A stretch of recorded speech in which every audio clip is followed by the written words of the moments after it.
Guten Morgen und herzlich willkommen zu einer neuen Podcast-Folge von mir. Oh mein Gott, für die das Video jetzt sehen, die sehen, dass mein Equipment da sehr verändert hat. Vielleicht hat sich sogar der Ton verbessert. Keine Sorge, wir sind nicht bei mir daheim, wir sind auch beim Giannis im Musikstudio, darum ist da alles so professional. Ich könnte mir das glaube nicht leisten oder ich hätte keine Ahnung von dem Ganzen, er hat mir das alles eingerichtet. Und für die das Video gerade nicht schauen, ich habe da vor meiner Fresse ein Mikrofon mit so einem Ständer, das das Mikrofon hat. Und normalerweise habe ich immer das Mikrofon und es fühlt sich nur schon so weird an, weil ich bin so ein mega Mensch, der mit Händen redet und wenn ich etwas in der Hand habe, dann beruhige ich mich ein bisschen mehr. Und nicht habe ich das Gefühl, ich muss irgendwie mit meinen Händen rumfuchteln, das ist richtig anstrengend. Voll. Aber nur schnell, um das so ein bisschen aufgeklärt zu haben. Und eigentlich hatte ich ursprünglich geplant, um jetzt nach Hause zu fahren und dann daheim meinen Podcast aufnehmen, aber es pisst so hart, aber ich weiß nicht, ich habe das Gefühl, die Welt geht gerade unter. Ich habe gestern schon zum Can fahren mit dem Auto, ich bin nachher mit der ÖV gegangen und ich bin wieder umgedreht mit dem Auto, weil ich wohne halt so ein bisschen in einem Dorf und du musst halt so ein bisschen, wie sagt man, aus dem Dorf halt rausfahren, damit du irgendwo so ein bisschen, ja, damit du auf die Autobahn kommst, sage ich mal. Und ich muss halt durch so einen Wald fahren. Bro, ich habe das Gefühl, ich muss sterben. Es sind halbe Äste runtergekommen. Ich glaube, irgendjemand hat mir geschrieben, dass der Wind 110 km/h war. Ich weiß nicht, ob das stimmt. Wenn ja, klingt crazy. Aber ja, gestern ist auf jeden Fall die Welt untergegangen. Heute geht sie auch nochmal um. Darum ja, nehme ich die Podcast-Folge jetzt einfach da auf. Aber umso nicer, dass wir crazy Equipment haben. Yeah. Ja, für die sich fragen, wieso meine Stimme absolut tönt, das hätte ich 10 Jahre geraucht. Alles gut, ich habe noch nie andere Zigaretten gezogen. Habe ich glaube wirklich noch nicht, oder? Nein, habe ich stolzweise nicht. Nein, das liegt nicht an dem, sondern ich bin 4 Tage am Open Air Frauenfeld gsi und ja, darum ist meine Stimme eigentlich ja, es ist zwar schon ein bisschen besser, aber es klingt gleich noch so ein bisschen weird. Aber das Open Air Frauenfeld war richtig, richtig geil gsi. Ich habe gemerkt, es hat mir so richtig gut da, auch wieder mal so die Menschen gesehen und auch wieder mal Sommer, einfach so ein richtiges Sommerfeeling mal haben, weil sonst war es immer so ein bisschen, ja, jetzt kommt dann der Sommer und jetzt dann bald und irgendwie, I don't know, jetzt hat sich das erste Mal so angefühlt wie so richtig Sommer und kurze Kleider anziehen und alles und ja, es war richtig cool. Soll ich so kurz ein bisschen erzählen? Ich weiß gar nicht, ob euch das interessiert. Für die mich so wahrscheinlich auf TikTok verfolgen und Instagram und so, haben jetzt schon die ein oder andere Sachen gesehen. Aber für die, es gibt ja auch wirklich ein paar, die nur meine Podcasts verfolgen. Und zwar, ja, ich bin vom Mittwoch bis Sonntagmorgen bin ich dort gewesen. Und es war halt richtig cool gewesen. Man hat richtig coole neue Menschen kennengelernt. Es hat auch deutsche Influencer unter anderem gehabt. Und ich glaube, das allergrößte Highlight war der Auftritt von Gazo. Das ist mein absoluter Lieblingsfranzösischer Rapper. Ich habe eigentlich noch ein Konzert von ihm mit meiner Lyon-Gang, also mit den Leuten, die ich in Lyon kennengelernt habe, gehen wir im November nochmal auf Lyon sein Konzert. Und es war so crazy gewesen. Es war richtig geil gewesen, weil ich weiß nicht, kennt ihr das? Es gibt doch die Art von Lieder, wo man hört, wo halt jeder kennt und jeder hört und wo auch im Radio laufen und so. Und es gibt die Art von Lieder, wo wirklich nur du hörst, beziehungsweise nur so mit Kopfhörer. Also du würdest jetzt die Lieder vielleicht auch nicht unbedingt jetzt gerade so mega irgendwo laufen lassen, so, wenn du mit anderen Leuten chillst oder so. Ausser es ist jeder dem seine Musik. Aber zum Beispiel so französischer Rap hören jetzt wenig, also eigentlich fast niemand so von meinem Umkreis, außer jetzt meine Lyon-Leute. Und darum war es so weird gewesen, an einem Konzert sein von jemandem, der einfach die Musik laut laufen lässt und um dich herum alles Menschen hast, die Musik so laut mitsingen. Es ist so schwierig zu erklären, aber es war einfach richtig ein crazy Moment gewesen, so, oh mein Gott, Ja, das war richtig geil gewesen. Und das absolute Highlight ist, ich bin ja crazy Influencer, darum habe ich einen crazy Backstage gehabt. Nein, ich bin dann Backstage gegangen und wer ist der gewesen? Ich bin wirklich vom Konzert zurückgekommen. Der fucking Gazo, er chillt einfach dort. Er steht wirklich einfach so dort, als wäre es das Normalste auf der Welt. Und es haben so 2 Bilder mit Leute mit ihm Bilder gemacht. Und ich war so, okay, ich bin so alleine gewesen. Ich bin halt alleine zurückgelaufen dann. Und ich bin eigentlich bei so Sachen richtig, keine Ahnung, so, niemals wäre ich sonst normal so zu ihm gegangen oder zu irgendjemandem. Und ich habe einfach gedacht, okay, jetzt oder nie. Und dann habe ich mit ihm ein Foto gemacht. Und das war so cool gewesen. Ja, das war so richtig ein krasser Fangirl-Moment von mir gewesen. Das war crazy gewesen. Und ja, es ist so lustig. Also ich kann ja eigentlich mittlerweile relativ gut Französisch. Und in dem Moment mein Sinn war ausgeschaltet gewesen. Ich konnte nicht mehr Salü sagen, Alter. Ich konnte gar nicht sagen. Ich konnte kaum Englisch knapp können. Und ich bin dann sich so gefragt, so, yo, can I take a picture with you? Alter, richtig unangenehm. Aber ja, ich habe nachher so richtig gezittert. Das war ein richtiger Fangirl-Moment von mir. Aber das war ganz funny gewesen. Voll. Und sonst das Freifeld eigentlich mega cool gewesen. Es war auch crazy gewesen. Es hat hinten dran so eine Creator Lounge gegeben. So ein bisschen extra für Influencer, oder wie sagt man, so ein bisschen Stars ist mega weirdes Wort. Ich will mich nicht als Star bezeichnen. Einfach so ein bisschen, ja, für Influencer, für die halt so, ja, eigentlich wirklich hauptsächlich Influencer. Es hat eben so die eine oder andere Musiker jetzt noch gehabt, es hat noch Manager gehabt, es hat noch Musikproducer gehabt, was hat es noch gehabt? Ja, einfach so ein paar Leute. Und dort hat es die eine oder andere schon so crazy Leute gehabt, so. Zum Beispiel so ein Leroy. Also ich weiss, so, das sind irgendwo normale Menschen, aber für mich ist es irgendwie schon crazy, weil das sind so Menschen, die man so auf dem Internet kennt und dann siehst du einfach so in Real Life und es sind die Dinge da, du bist so, du chillst so am gleichen Ort und es ist so, I don't know, es ist so mega weird gewesen. Voll, und das war mega, mega cool gewesen.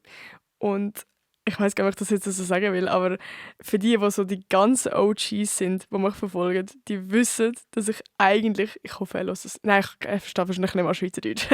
wir behalten es einfach für uns, okay? Und zwar bin ich so ein kleines Sedo-Fangirl gewesen und habe früher recht oft seine Videos geschaut. Und letztes Jahr, als ich im Januar in Köln war, mit dem Can, haben wir ihn angetroffen.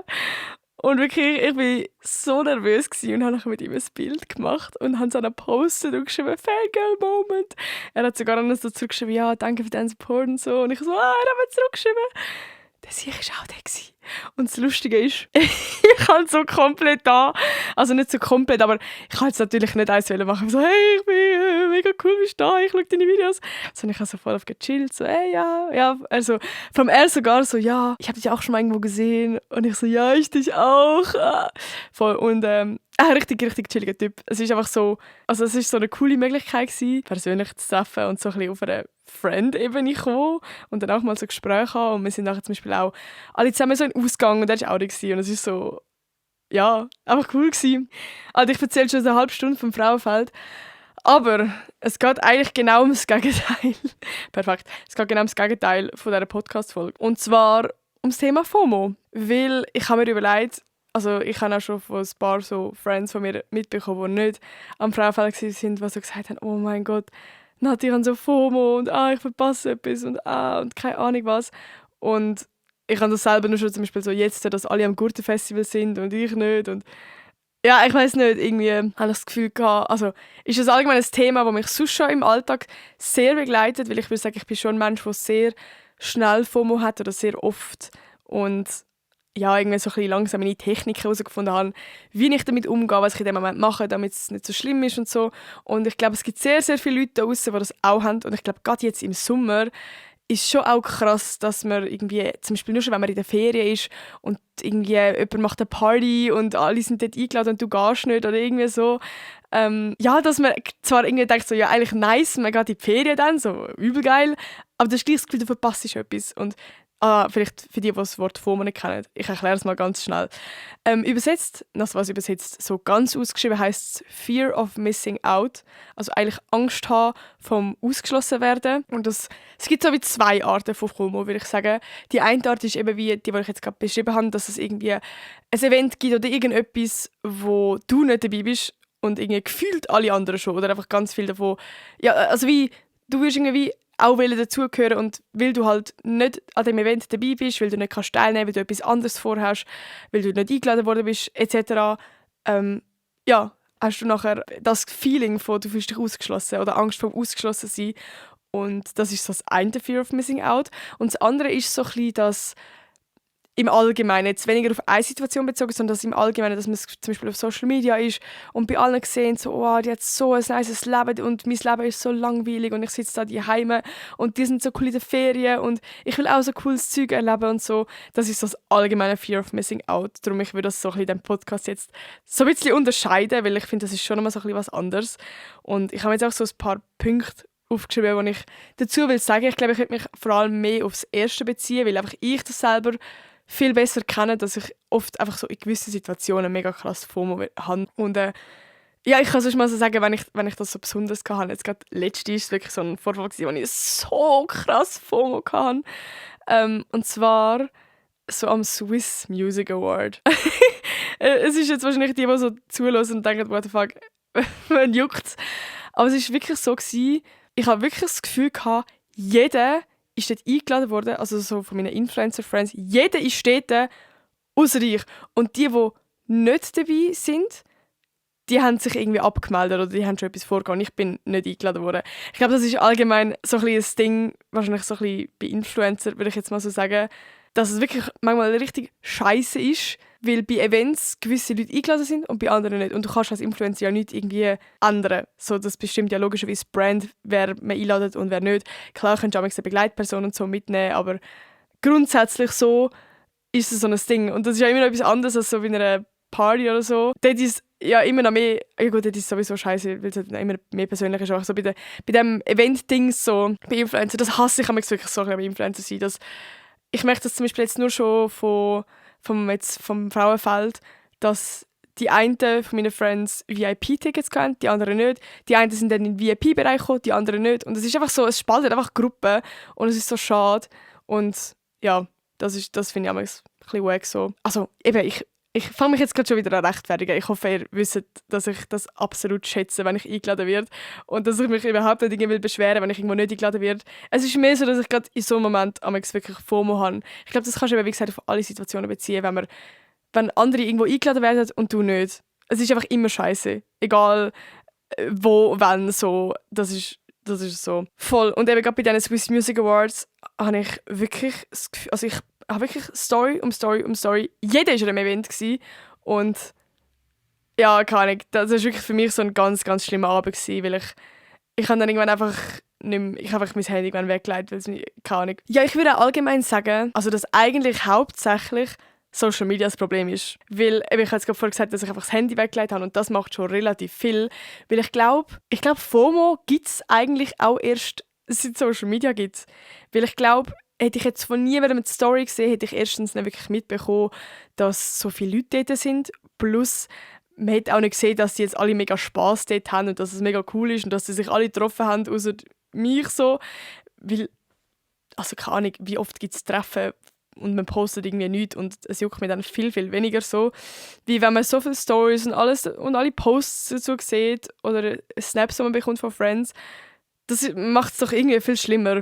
Und das würde ich auch allgemein sagen, bei dem FOMO 2, sage ich jetzt mal, dass man allgemein so ein bisschen, ja, sich ausgeschlossen fühlt im Leben oder das Gefühl hat, man hat ein langweiliges Leben, ist eigentlich allgemein auch auf Social Media, würde ich sagen. Also ich merke das gerade bei mir so, wenn ich Story um Story sehe, gerade zum Beispiel so Influencer, die jetzt so voll das perfekte Leben zeigen, so «Hey, jetzt bin ich da, jetzt mache ich das und jetzt bin ich alle 2 Wochen in der Ferien» und also zum Beispiel nur schon so Beziehungen, das geht jetzt wahrscheinlich gerade in eine andere Richtung als FOMO, aber das ist jetzt allgemein so das Vergleichen so mit Social Media, nur schon bei so Beziehungen und ich habe das Gefühl, Alter, meine Beziehung ist so scheiße und die haben die perfekte Beziehung und das ist echt jede Woche Rose und dann fängst du an so an, das ihr Leben mit deinem eigenen Leben vergleichen und dann hast du das Gefühl, dein Leben ist scheiße. Und ja, so entsteht dann FOMO. Ich bin nur schon heute, ich glaube, es ist aber schon allgemein ein Thema, wo gerade in der heutigen Jugend wirklich ein Problem ist. Logischerweise auch, weil Social Media einfach in unserer Generation so gross ist und das früher halt noch nicht so gegeben hat. Ich war gerade heute im Bus gewesen, und ich höre auch so, wie ein Girl so mit ihrer Kollegin vorher telefoniert und einfach sagt so, Mann, ich habe das Gefühl, mein Leben ist so langweilig und alle anderen haben gerade so ein cooles Leben. Und ich habe auch gedacht, das ist so crazy, weil ich bin mir zu 100% sicher, dass alle die sie meint, jetzt nicht so ein ultra krankes Leben haben im Gegensatz zu ihr. Weil ich hasse das eigentlich an Social Media, aber es ist leider so, dass wir alle eigentlich immer nur die gute Seite zeigen. Immer nur dann, wenn wir glücklich sind, immer nur dann, wenn wir coole Sachen erleben. Ich meine, wenn juckt's, wenn wir eine Story machen von «Hey, ich chill jetzt halt den ganzen Abend allein und mache nichts und bin nur am Handy». Oder irgendwie so, hey, ich bin jetzt gerade am Heulen, weil ich, wegen dem und dem Grund, weil man das Gefühl hat, das ist irgendwie privat und alles. Aber wenn man glücklich ist, dann wird man das irgendwie teilen. Und ja, irgendwie macht es jeder.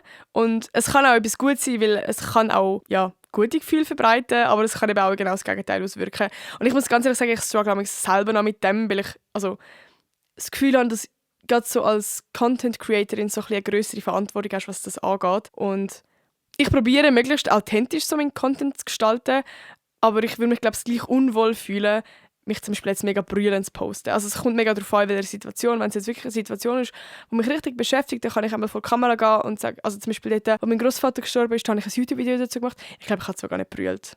Aber ich habe mich auf jeden Fall von einer verletzlichen Seite gezeigt und er zeigt so, hey, jetzt gerade ist etwas nicht gut in meinem Leben, jetzt geht es mir nicht so gut. Aber ja, irgendwie gerade in der Social-Media-Welt ist es doch auch so ein bisschen so, sobald du mal brüllst vor der Cam, ist so, ja, du machst es nur für Aufmerksamkeit und weiss ich auch nicht, also du kannst es wie eh nicht recht machen, glaube ich. Und darum finde ich das selber, ehrlich gesagt, auch so ein bisschen schwierig, so ein bisschen abzuschätzen. Zum Beispiel eben nur schon, was ist jetzt privat und was nicht. Also ich würde jetzt, auch wenn es eigentlich wahrscheinlich gut tun, auch für viele von euch, die jetzt, also es schreiben mir wirklich auch Leute so, du hast so eine perfekte Beziehung und so. Und dann bin ich so, nein, also weißt, auch wir streiten, logischerweise. Auch wir haben Konflikt. Auch ich habe manchmal so das Gefühl von, hey, irgendwie, eigentlich passen wir doch gleich nicht zusammen oder man hat Bedenken oder bei allem Möglichen. Oder eben, John schenkt mir viel zu wenig Blumen. Aber gleich habe ich dann wieder das Gefühl von, eigentlich will ich das ja auch gleich nicht zeigen. Also ich würde jetzt nie eine Story machen, so, ey Leute, der Can und ich haben gerade so Beef gehabt wegen dem und dem. Wisst ihr, was ich meine? Es ist irgendwie so schwierig, das so ein bisschen abzuschätzen. Und gleich würde es eben eigentlich auch gut tun. Voll. Das finde ich irgendwie echt noch schwierig, so diese Balance zu finden. Aber eben, um nochmal zurückzukommen zum Thema, ich glaube vor allem, dass Social Media da wirklich das Problem ist von FOMO. Aber es ist eben irgendwie auch schwierig, weil wir sind alle so in dieser Bubble und irgendwie wollen wir ja auch bei allem up-to-date sein und nichts verpassen. Auch wenn es uns ja eigentlich gleich nicht gut tut, wenn wir es nachher wissen. Also ich habe zum Beispiel im Februar, habe ich ein YouTube-Video dazu gemacht, für die, die es kennen, 3 Tage ohne Handy, Selbstexperiment, wo ich einfach 3 Tage kein Handy kann. Das Einzige, was ich kann, ist so ein Klapp-Handy gewesen, aber also ich konnte SMS verschicken so, und konnte telefonieren und also wirklich gefühlt eigentlich nichts machen. So. Ich hatte jetzt kein Social Media gehabt, das war so der grosse Punkt gewesen. Und ich habe so krass gemerkt, wie FOMO in mir auftritt. Ich habe wirklich das Gefühl gehabt, oh mein Gott, ich werde jetzt etwas verpassen und die grossen News und ich weiss noch, damals hat es irgendein Insta-Update gegeben. Da ist das Insta-Update gekommen, wo man so, es ist ein mega scheiß Update, wo man so bei den DMs oben, weißt so wie, es sind nicht Stories, aber wie so, wie sagt man das, so Text kann anschreiben, aber irgendwie habe ich das Gefühl, das macht eh niemand mehr. Können wir mal kurz darüber reden? Das ist so ein scheiß Update. Bei mir, ich glaube, niemand hat gerade, weil ich schaue jetzt gerade mal nach, ich glaube, bei mir hat wirklich actually, doch, ein paar. 1, 2, 3, 4, 5. 5 Leute haben etwas angeschrieben. Ich hoffe, ihr wisst, was ich meine. So die Notiz irgendwie oben dran bei den DMs. Auf jeden Fall, das ist dort gerade frisch als Update gekommen. Und ich habe wirklich das Gefühl, ich verpasse die crazyste Nachricht von meinem Leben, dass jetzt das Update so krass ist und ich wollte unbedingt wissen, wie das ist. Und ich habe wirklich das Gefühl, ich verpasse etwas. Und das ist im Allgemeinen, ich kann keine Storys mehr anschauen. Ich habe wirklich das Gefühl gehabt, all die News und alles, du willst irgendwie so up-to-date sein. Und ich glaube, das ist auch so ein bisschen das Ding. Es ist nicht nur so etwas von man, ja, doch eigentlich schon, so ein Ding von, man fühlt sich irgendwie ausgeschlossen und man will auch nicht ausgeschlossen werden. Man hat das Gefühl, wenn man nicht up-to-date ist, dann ist man ausgeschlossen. Es ist eigentlich so ein mega weirder Teufelskreis, weil eben, eigentlich würde es gut tun, mal den Abstand zu haben. So. Also ich habe eben gleichzeitig auch gemerkt, dass es mir gut da hat. Für die, was wirklich interessiert, können wir das Video anschauen. 3 Tage ohne Handy oder so, Selbstexperiment. Ich heiße auf YouTube Naughty Style. Für die, was absolut interessiert. Aber eben, auf der anderen Seite hat es mir auch mega gut da, mal den Abstand von Social Media zu haben. Einfach weil ich viel, viel, viel mehr Zeit für mich hatte. Und ja, mir gar nicht, also irgendwann am Anfang hast du eben den Druck gemacht und so und irgendwann vergisst du es und fokussierst dich viel mehr auf dich, was macht dich in dem Moment gerade glücklich und kannst das so ein bisschen abschalten. Aber eben, also es sind nur 3 Tage gewesen. Ich glaube, es würde jetzt wahrscheinlich noch viel mehr verändern, wenn wir das Ganze gar nicht mehr machen. Aber eben, es ist so ein schwieriger Teufelskreis. Eigentlich die ganze Generation, die wir jetzt gerade sind, ich finde das so schwierig, weil auch Social Media ist irgendwie so, man liebt es und man hasst es auch gleichzeitig. Ja, ich habe das so ein bisschen aufgeschrieben, oder ich habe mich so ein bisschen gefragt, von wo kommt eigentlich FOMO? So, wie entsteht das und wieso hat man das? Und ich habe irgendwie so aufgeschrieben, eben zum einen, weil ich das Gefühl habe, man kann nachher nicht mitreden. Also ich glaube, gerade jetzt, wenn man noch in der Schule ist und so und irgendwie etwas auf Social Media ist oder irgendeine Party oder so, dass man nachher nicht mitreden kann. Oder auch sonst jetzt, wenn man an einer Party nicht eingeladen wurde, ist, dass nachher alle in der Schule über die Party reden und du selber kannst nicht mitreden. Und das Zweite ist, das habe ich mega oft, dass ich das Gefühl habe, wenn ich mal nicht dabei bin, also jetzt gerade zum Beispiel bei dem Swiss Music Award, dass es alle so cool werden haben und dass sie so eine coole Freundesgruppe werden und ich nachher nicht mehr dazugehöre. Oder dass ich wie nicht mehr so relevant bin in dieser Gruppe. Und es ist so dumm. Und ich glaube, das ist wirklich auch so ein allgemeines Problem von mir, dass ich sehr, sehr schnell Angst habe, ausgeschlossen werden. Und ja, dass Leute von mir denken, dass ich irgendwie langweilig bin, dass ich auf die Nerven gehe, dass ich nicht relevant bin in der Gruppe oder irgendwie so. Und dass, wenn das nächste Mal sie würden etwas privat machen, dass sie mich dann nicht fragen und einfach so Sachen, was so dumm ist. Also da machen wir wirklich sehr, sehr, sehr oft Gedanken, holy shit.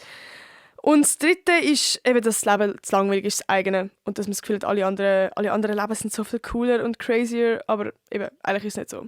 Eigentlich posten wir doch alle, eben, ich wiederhole mich gerade wieder, I'm sorry. Eigentlich posten wir doch alle immer nur die guten Seiten und wir alle haben logischerweise auch Tage, wo wir einfach, oder mehrere Tage, wo wir einfach daheim hocken und nichts machen, gerade zu den Ferien und einfach am Handy chillen und wir alle haben unser eigenes Rucksäckchen zu tragen mit unseren Problemen, wo wir vielleicht einfach mal am Abend heulend im Bett liegen. Also wie keiner hat ein Leben, das so richtig geil ist. So. Und wir kommen jetzt mal zu dem finalen Punkt, was man gegen FOMO machen kann. Beziehungsweise die Punkte, die bei mir einfach so ein bisschen helfen. Das Erste, das ist dann mega dumm, aber in dem Moment, wo man zum Beispiel alleine daheim hockt, alle irgendwo am Event sind, jetzt in meiner Situation, etwas für die Zukunft planen oder irgendwie sich für etwas vorfreuen. Also ich habe zum Beispiel gerade in dem Moment, habe ich dann gedacht, okay, irgendwann in Zukunft wird dann das Frauenfeld sein und dort, dort bin ich dann dabei und dort wird es dann richtig cool und auf das kann ich mich freuen und einfach so ein bisschen eine Vorfreude haben. Oder auch gleichzeitig, wenn man jetzt zum Beispiel alleine ist oder irgendwie so, sich etwas planen für eine Vorfreude. Das kann sein, irgendwie eine andere Kollegin anschreiben, aber komplett anders. So, hey, hast du Lust, irgendwie nächste Woche hast du mal Zeit, etwas zu machen und so. Einfach so ein bisschen so, einfach eine Vorfreude zu bekommen für etwas, dass es in dem Moment wie nicht mehr so schlimm ist und man das Gefühl hat, oh mein Gott, ich verpasse jetzt alles, sondern, oder mein Leben ist jetzt so langweilig, sondern dir selber etwas planen, wo du denkst, ja, das wird dann cool. Und dann ist es selber auch gar nicht mehr so schlimm zum alleine sein. Das Zweite, was ich eigentlich vorher schon angesprochen habe, weil ich eigentlich wirklich ein sehr, sehr grosser Punkt ist einfach das Handy weglegen. Oder beziehungsweise nicht auf Social Media gehen, sich ablenken. Bro, gönnt euch Netflix oder gönnt euch irgendwie einfach, keine Ahnung, zocken. Und vor allem Zeit für sich allein probieren zu geniessen. Ich weiss, dass es mega schwierig ist, aber ihr müsst so ein bisschen euer Mindset ändern. Falls ihr gerade jetzt einen Podcast hört und gerade jetzt in dieser Situation sind, ihr müsst die jetzige Situation nutzen als etwas Positives. Also denkt dran, jetzt, wann habt ihr das letzte Mal wirklich euch so richtig Zeit genommen? Heute ist der Abend, wo ihr Zeit habt, oder Abend, den ganzen Tag, whatever, wo ihr Zeit habt, um euch die Zeit zu nehmen. Ihr könnt jetzt etwas Geiles machen, ihr könnt euch Self-Care machen, lasst euch Badwanne ein, tönt wieder mal Gesicht, whatever, Maske, ich weiss doch nicht. Irgendetwas, das euch eine Freude macht. Ich habe auch schon alleine mal Pizza bestellt und es war einfach ein Vibe gewesen. So alleine Netflix und Chill mit Pizza machen, alle so geil gewesen. Und sonst komme ich glaube ich nie auf die Idee, jetzt auch mal so mir einen Abend gönnen. Und heute kannst du richtig sagen, jetzt machen wir so richtig Me-Time. Jetzt will ich so richtig meine Energie tanken, alleine sein, von mir aus, I don't know, einfach alles machen, was du Bock hast. So. Und ich habe das Gefühl, es gibt auch viele da draussen, die so ein bisschen schwierig finden, zum allein Zeit verbringen. Ich muss sagen, ich habe das erst so richtig auch gelernt, jetzt seit dem Sprachaufenthalt, weil ich ja dort mega oft Zeit alleine verbracht habe und das vorher irgendwie gar nicht so wirklich können. Und dort habe ich sehr viele Sachen gelernt. Zum einen, das ist bis heute so geil, spazieren. Alleine spazieren gehen, das ist Self-Therapy, ich sag's euch. Mit oder ohne Musik. Manchmal ist auch ohne Musik noch geil, gerade so, wenn Vögel zwitschern und alles und dann nimmst du so irgendwie, sind das gerade mega, wie sagen wir, mega so Naturding, aber so die Natur wahrnehmen. Das ist so richtig spirituell. Aber ja, irgendwie for real. Es ist auch richtig entspannend. Einfach mal so alleine laufen. Und vielleicht gerade wenn du so in einem Dorf wohnst, so, wir haben damals so einen Weg, wo ich weiss, dort wird niemand sein, dort ist kein Menschenseele, wenn dann so jemand, der mit einem Hund spaziert. Und dort kann ich so richtig einfach mich sein. Das ist so komisch, weil nur wenn ich in meinem Zimmer bin, dann könnte ja immer noch meine Familie mich hören und so. Und dort bin ich so wirklich so richtig mich selber. Amigs höre ich nur schon mit meinen AirPods Musik und singe richtig laut mit oder tanze richtig laut. Und es ist so, also wenn mich von außen sehen, weil ich denke, what the fuck, aber das ist so geil. Das Zweite ist Tagebuch schreiben. Das mache ich jetzt auch schon seit längerem, mal weniger, mal mehr. Aber das hilft, also ist eigentlich auch wie so eine Eigentherapie und du dich wie so ein bisschen mit dir selber befassen oder mit dir selber reden. Das ist irgendwie ein bisschen sad, aber ich finde, Tagebuchschreiben ist so etwas Geiles. Eben zum einen, weil du mega gut deine Gedanken kannst verarbeiten und zum anderen auch, ich finde es nur schon geil, das später mal durchlesen. Also vielleicht ist es auch geil, jetzt in dem Moment, wo du gerade alleine bist, das mache ich auch mega gerne, einfach so meine alten Tagebücher lesen. Dann schreibst du so wieder die alten Zeiten, das finde ich auch nice. Und was habe ich aufgeschrieben? Eben, selber Essen bestellen, selber vielleicht auch etwas kochen. Einfach Me-Time. Überlegt euch, was würde euch jetzt eine Freude machen, wo nehmt ihr jetzt wenig Zeit, also weißt, es gibt ja immer etwas, was man eigentlich gerne mal machen will, aber nie Zeit dafür hat oder sich nie Zeit nimmt. Und jetzt ist auch der Moment so. Mach deine eigenen geilen Memories. Du brauchst nicht unbedingt Leute zum jetzt, oder die eine Party oder das eine Event oder was auch immer jetzt gerade ist, warum du FOMO hast. Du brauchst das gar nicht. Du kannst selber jetzt glücklich sein und geile Memories schaffen. Und eben, manchmal hilft es auch einfach, sich abzulenken, indem du jetzt einen geilen Disney-Film schauen. Das ist geil, das jetzt machen. Und der letzte Punkt, den ich noch aufgeschrieben habe, ist irgendwie so mit anderen Friends entweder etwas machen, spontan einfach Leute anfragen, so hey, hast du heute Abend noch Zeit? Und das ist auch ein Punkt, wo ich nie auf die Idee komme, ausser wenn ich FOMO habe oder wenn ich mich gerade alleine fühle, indem ich meine Geschwister oder meine Eltern frage, so, ob sie Zeit haben. Oder weißt, es muss ja nicht mal mit denen etwas machen, sondern einfach mit denen mal tagen oder mit denen spazieren gehen. Weil gerade so im Alltag mache ich eigentlich nie wirklich etwas mit meinen Geschwistern. Wenn dann so in der Ferien, aber sonst verbringst du ja nie wirklich so richtig Zeit mit denen. Oder hast mal so richtig krass tiefe Gespräche oder keine Ahnung. Und so Sachen finde ich aber richtig geil, sich da so Zeit nehmen. Und vielleicht ist es auch so eine Inspiration, falls ihr gerade daheim sind und irgendwie eure Schwester oder eure Brüder oder irgendwie eure Eltern oder so chillen da gerade daheim. Einfach mal zu denen hocken und mit denen ein nice Gespräch anfangen. Das kann sich manchmal noch richtig geil entwickeln. Voll! Das sind so die Punkte, die ich jetzt aufgeschrieben habe, die mir wirklich so ein bisschen helfen. Und falls du auch gerade FOMO hast, vielleicht hat es dir jetzt gerade geholfen, diesen Podcast anzuhören. Hört sonst einfach allgemein meine Podcasts, wenn ihr FOMO habt. Spaß, nein. Das ist so wirklich eigentlich etwas, was mir auch hilft. So YouTube-Videos anschauen, Podcasts. Das finde ich so ein bisschen entspannt. Ich hoffe, ich kann euch da irgendwie helfen. Und ich hoffe, ich habe es gerade nicht absolut versaut, indem ich am Anfang vom Frauenfeld geredet habe, wie geil das war. Und die nicht am Frauenfeld waren, jetzt absolut FOMO hatten. Wenn ja, I'm so sorry. Ja. Oh, jetzt muss ich noch mal etwas erzählen, was absolut in den Schuss hinein ist. Ich gehe nächste Woche in die Ferien mit meiner Family. Wir gehen auf Teneriffa und ich muss noch schauen, wie ich das mit dem Podcast dann mache. Also es wird eigentlich auf jeden Fall online kommen. Entweder muss ich mein Zeug mitnehmen, ich muss mal schauen, kann man das in den Flüger mitnehmen? I don't know. Und sonst muss ich ihn halt einfach vordrehen. Ich glaube, das geht auch. Ich hoffe, Sie sind okay damit, wenn er jetzt nachher nicht so aktuell ist, weil der, den ich jetzt gerade aufnehme, es ist 21:38 am Mittwoch. Er kommt in nicht einmal 3 Stunden online, von dem her. Er ist sehr aktuell. Ja, mal schauen, wie ich das mit dem anderen mache. Aber ja, ich wünsche euch einen schönen Abend, einen schönen Tag, whatever. Geniessen die Zeit mit euch alleine, nehmt euch ein Bad und geht spazieren. Gut, also, ich wünsche euch... Ach, ich sage schon wieder. Ich verpiss mich jetzt einfach. Tschüss, bis nächste Woche.